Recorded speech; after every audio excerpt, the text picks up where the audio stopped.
Hello అందరికీ welcome back to Anu KR vlogs.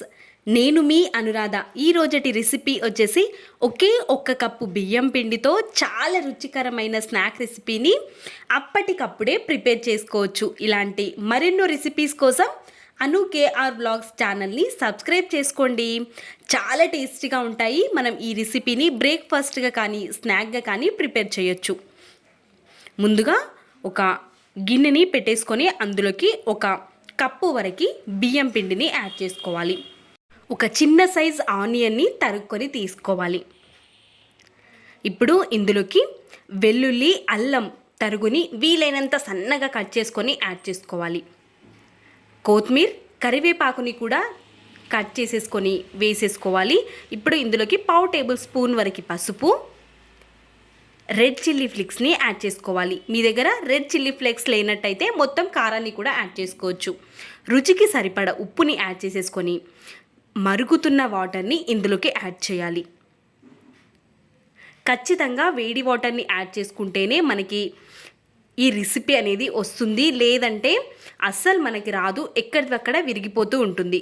కాబట్టి ఖచ్చితంగా మనం మరుగుతున్న వాటర్ని యాడ్ చేసుకొని పిండిని కలుపుకోవాలి.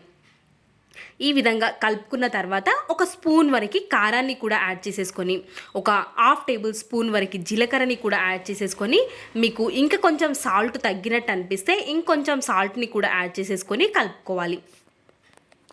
మనం మొత్తం పిండినంతటిని ఖచ్చితంగా మరుగుతున్న వాటర్ని వేసే కలుపుకోవాలి.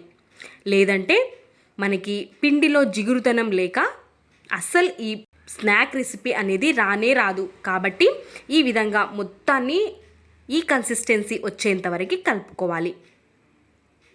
ఇప్పుడు ఇందులోకి ఒక చిటికెడు మాత్రమే వంట సోడాని కూడా యాడ్ చేసేసుకొని మొత్తం ఒక్కసారి మంచిగా మొత్తం కలిసిపోయే విధంగా ఒక్కసారి కలిపేసుకొని పక్కన ఉంచుకోవాలి.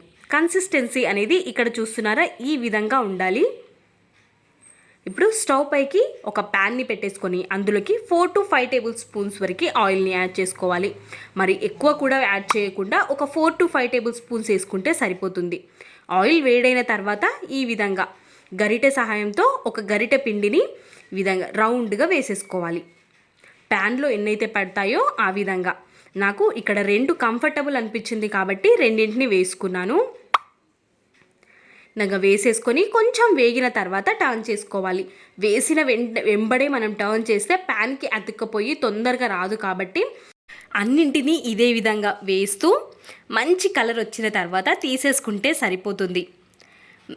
స్టవ్ ఫ్లేమ్ని మాత్రం హై టు మీడియం ఫ్లేమ్లో మనం అడ్జస్ట్ చేస్తూ చేయాలి. వేసేటప్పుడు లో ఫ్లేమ్లో పెట్టేసుకొని కాల్చుకునేటప్పుడు మీడియం ఫ్లేమ్లో పెట్టుకొని కాల్చుకుంటే చాలా బాగా ఫ్రై అయిపోతాయి. తినడానికి చాలా చాలా టేస్టీగా ఉంటాయి. అప్పటికప్పుడే ప్రిపేర్ చేసుకునే రెసిపీ కాబట్టి ఇంట్లో మనకి దోశ పిండి కానీ ఇడ్లీ పిండి కానీ లేనప్పుడు ఇలాంటి రెసిపీస్ మనం చేసి పెడితే చాలా ఈజీగా అయిపోతాయి.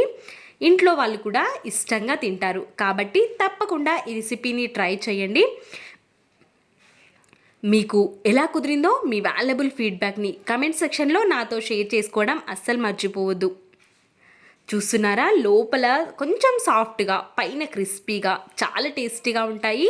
చేసిన వెంబడే తింటే రుచి అమోఘం, అంత టేస్టీగా ఉంటుంది. కాబట్టి తప్పకుండా ట్రై చేయండి. వీడియో నచ్చితే please subscribe. Thanks for watching. Bye bye.